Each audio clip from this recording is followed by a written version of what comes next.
When it comes to memory, reliability and performance are of course important, but that doesn't mean that the memory can't look great while performing. Enter Adata and their Spectrix range of memory.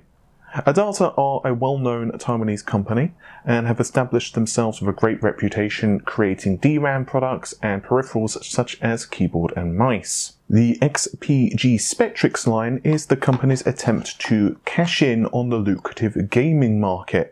My name is Paul, and in this RedGamingTech video we're going to be reviewing the Spectrix D41 16GB 2666 MHz memory kit.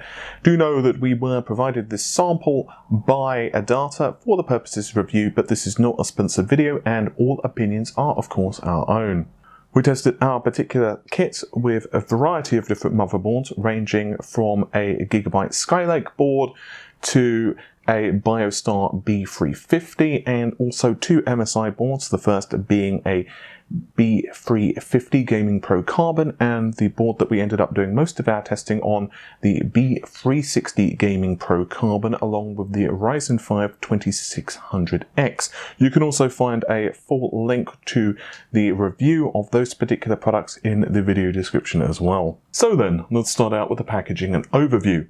The box is black and red affair with primary colours, but with an RGB rainbow adorning the top of the RAM on display. The RAM on the box, by the way, is the same colour as the physical RAM inside.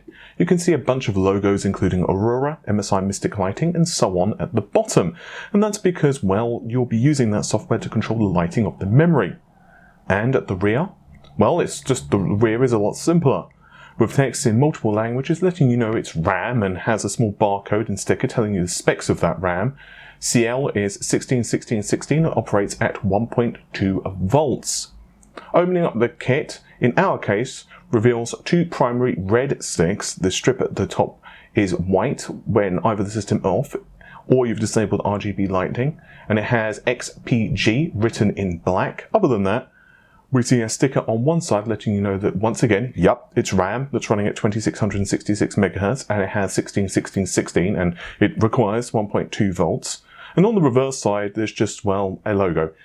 The textured finish is pleasing and the heatsinks scream high quality. These sticks are just begging to be overclocked, and we do that very thing in a moment. There's 4 memory modules on either side of the PCB, and a thermal pad helps dissipate the heat of the RAM onto the heat spreader, which by the way is made out of aluminum. The colours currently available are Crimson Red, which is the colour we were sent. After all, we are RedGamingTech, so I guess there was some synergy there, and Tungsten Grey. RAM speeds range from 2666, the speed we were sent, to a blistering 4133 MHz with timings of 191919. That does require 1.4 volts, and Adata are claiming you can clock this up to 5000 MHz, though obviously we cannot test that. Our particular DIMMs are 8GB capacity each, so in this dual channel set we have 16GB total. We tested our RAM in a few different motherboards. We'll focus most of our testing on the B450 Gaming Pro Carbon from MSI No. We plonked it in, clicked AXMP in the BIOS and a reboot later, and yep, everything was running as it should be. Although it goes without saying, we didn't notice any crashes, stability issues or other strangeness with any of the boards we tested, so if you're thinking of buying this RAM for say a Ryzen processor and motherboard, you're good to go. Overclocking, of course, is the art of running a specific piece of hardware above the recommended speeds from a manufacturer. The usual caveats do apply here. Your mileage will certainly vary due to silicon lottery, the heat of your case, and so on and so on. But still, there is no denying a certain satisfaction of overclocking a particular component. And fortunately, the Adata memory here is an absolute beast in this region. We used the MSI B450 Gaming Pro Carbon as the overclocking testbed because the board supports RAM well above 4000 MHz. That should be enough to push our 2666 MHz kit, right? We took the tried and true method of overclocking, bumped the clock speed up, boot into Windows, does it work? Yes, back into the BIOS, increase the frequency again, and rinse, wash and repeat. 3000 MHz came and went smoothly, no crashes.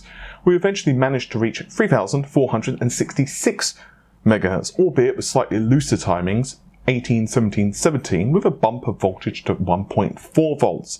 If we wanted to have tighter timings, such as the 17s or 16s, we need to nudge things down a few hundred megahertz in the BIOS. There might have been a bit more room left in the tank, but we're pretty gosh darn happy about these results. In Geekbench CPU-Z and Cinebench R15. And I'm sure you'll agree, achieving this level of overclocking with pretty much zero effort, going into the BIOS, raising RAM frequency, bumping up voltages and tweaking things is pretty impressive. And we had no stability issues at all at this speed. Although backing up the voltages even slightly, or even slightly tweaking the timings or raising the clock speed would mean the system would lock up during heavy multitasking. We suspect we're at the limits here. The performance of this kit is right around what you'd expect given the clock frequencies are both stock and overclocked. If you're running a B360 or another platform with locked RAM frequencies, we'd suggest tightening the timings instead of raw frequency overclocking. There's very little reason to leave the Spectrix D41 kit at stock though if you can overclock. Adata are clearly confident in its ability to overclock, and so we advise at least a mild one. Let's start things out with memory bandwidth in ADA64. We're using the Ryzen 5 2600X system here, and AMD have updated the Ryzen to the Zen Plus architecture. This updated processor core does include, of course, the better memory controller, which allows it to handle better and higher memory frequencies. We see a huge difference in memory performance, with read speeds rising a shade under 41,000 to 51,000, and speed in copy and write enjoy a similar uptick in performance. In games, memory bandwidth has a profound impact on Ryzen processors. We've explored this in depth in memory clock speed scaling video, which you can find in the video description, but you can see from the few results here that yes, it continues to bear fruit. The memory performance was fantastic and performs right around what you'd expect given the clock frequencies and timings. We tested with an MSI board, so we were using Mystic Lighting, but Adata supports a plethora of different configurations. It's simple enough. You load the software up, tell it what RAM color you'd like it to be in the pattern. Everything from rainbow effects, solid colors, a kit from Knight Rider-like look as the light moves up and down the memory stick, slowly fading colors and more. LEDs and lighting are not to everyone's taste, and of course, you can most certainly disable them as required, but they're fully configurable and can match any case color scheme. Depending upon your motherboard software, you're able to set up different lighting zones, known as DRAM1_1, DRAM1_2, and so on. Assuming we're referring to the first memory stick here, you can adjust the various RGB sliders and set different modes as desired. The results look cool, at least to us, and worked really nicely with our Cooler Master AIO and the B450 motherboard you see here from MSI. We decided to go for a more garish and not matching colours just to highlight the options available to you. So on to the conclusion then. If you're looking for heavily customizable coloured memory, we would highly suggest you check out Adata's Spectrix range.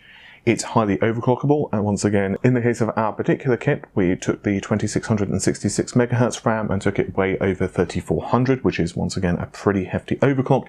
It was stable as a rock, it was compatible with Ryzen and Intel rigs with no issues at all, and it looks great to boot. It's going to cost you around $165 currently, at least if you want the 16 GB capacity and the same model that we have here. And once again, it's available in a couple of different colors. You can find some affiliate links in the video description for Amazon if you want to go ahead and use them. It does obviously help us out here on the channel, and it doesn't cost you anything, but we do get a few dollars in compensation, so just know that, but don't feel you have to. With all of that said, hopefully you have found this review somewhat informative and the normal stuff applies. Give us a like and a share, and subscribe if you want more content. There is definitely a lot more popping up on the channel soon. Take care of yourselves. Bye for now.